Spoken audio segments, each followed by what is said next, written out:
করো, বিজেপির দালালগিরি করা বন্ধ করো, ওই বিজেপির চামড়া তুলে দেব আমরা, ওই বিজেপির চামড়া তুলে দেব আমরা, যতই করো হামলা আবার জিতবে বাংলা। মালবিডিও ও মহকুমা শাসকের দপ্তরে তৃণমূলের বিক্ষোভ। এসআইআর নিয়ে ভোগান্তির শিকার সাধারণ ভোটাররা, নির্বাচন কমিশনের বিরুদ্ধে অভিযোগ তৃণমূলের। লজিক্যাল ডিসক্রিপেন্সি সহ বিভিন্ন বিষয়ে নির্বাচন কমিশনের নিরপেক্ষতা নিয়ে প্রশ্ন তুলেছেন তৃণমূল নেতারা।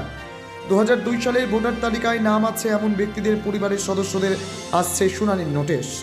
এসব নিয়েই হয়রানির অভিযোগে সোমবার সকালে মাল সমষ্টি উন্নয়ন আধিকারিক এবং মহকুমা শাসকের দপ্তরে বিক্ষোভ দেখায় শাসক দলের নেতাকর্মীরা। তৃণমূলের মাল গ্রামীণ ব্লক সভাপতি জিতনি মাহালির অভিযোগ, প্রতিদিন নতুন নতুন নিয়ম লাগু করছে নির্বাচন কমিশন। বিজেপির সাথে হাত মিলিয়ে নির্বাচন কমিশন বৈধ ভোটারদের নাম বাদ দিতে ষড়যন্ত্র করছে। যুব ব্লক সভাপতি আরমান আরশাদ জানান, মাইক্রো অবজারভারদের নিয়ে বারংবার অভিযোগ উঠছে, তারপরেও চোখ বুজে আছে কমিশন। দিদি, আজকে আপনারা অভিযোগ কি রয়েছে আপনাদের, আপনারা কি বিষয়ে এখানে প্রদর্শন করছেন? শুনুন, এই বিষয়ে তো আমরা যেটা জানি যে কোনো আইন কিংবা যে কোনো নিয়ম যদি লাগু হয়, একবার লাগু হয়। ইলেকশন কমিশনার আজকে বিজেপি সরকারের মদতে যে আজকে ডেলি আইন তৈরি করছে, সেটা ঘন্টায় ঘন্টায় যেটা আইন তৈরি করছে, নিয়ম চেঞ্জ করছে, তার বিরুদ্ধে আমরা। এই জন্য যে আজকে সাধারণ মানুষ, আদিবাসী সম্প্রদায়ের মানুষ টি গার্ডেনে থাকে, আজকে নেপালি, বিহারি, বাঙালি থেকে সমস্ত সম্প্রদায়ের মানুষকে, আজকে সাধারণ মানুষকে হ্যারাসমেন্ট করা হচ্ছে। আজকে যেই পরিবারে আজকে 6 জন আছে কিংবা 4 জন সন্তান আছে, সেই সন্তানদের তারা আবারও সেখানে ডিভাইড করে তাদেরকে হিয়ারিং এ ডাকা হচ্ছে।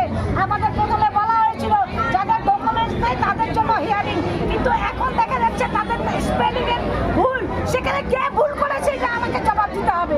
আমরা তো ভুল করি নাই, সাধারণ মানুষ তো ভুল করে নাই।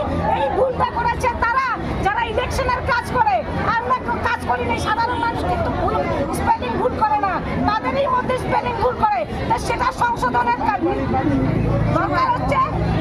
এদের যারা ইলেকশন কমিশনের কাজ করছে ইলেকশনের জন্য, তাদের আমাদের নিয়মদের আজকে আমাদের সাধারণ মানুষকে বিভিন্নভাবে হ্যারাসমেন্ট করছে, তার প্রতিবাদে আমরা এখানে আসছি। আজকে বিজেপি একটা দেখতে হবে যে আজকে শুধু বাংলায় কেন এই সমস্ত ঘটনা ঘটছে।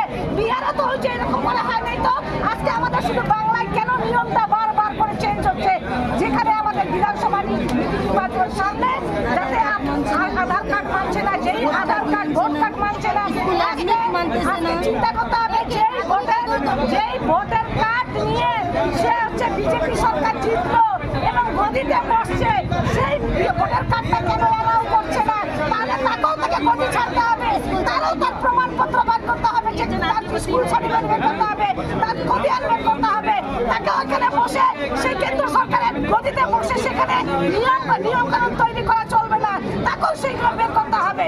সাধারণ মানুষকে বাংলায় কেন হ্যারাসমেন্ট করা হচ্ছে? যেই আধার কার্ডের বলে মানুষ ব্যাংক অ্যাকাউন্ট রেখে ব্যাংকের টাকা উঠাতে পারে না, সেটা যদি ব্যাংক অ্যাকাউন্টের ক্ষেত্রে তুমি সেখানে ট্যাক্স নিবা আর নিয়ম করবা, আর এখানে আধার কার্ড চলবে না, সেটাও কিন্তু আমরা মানছি না। কারণ হচ্ছে এটা লাগু করতে হবে আমাদের। আর হচ্ছে স্কুল সার্টিফিকেট, যাতে আমরা বাংলায় কেন সারা ভারতবর্ষে আমরা স্কুল সার্টিফিকেট অ্যাডমিটটাকে এত ভ্যালু দিই, সেই অ্যাডমিটটাকে কেন বাতিল বলে গণ্য করা হচ্ছে, তার জবাব হচ্ছে ইলেকশন কমিশনারকে দিতে হবে।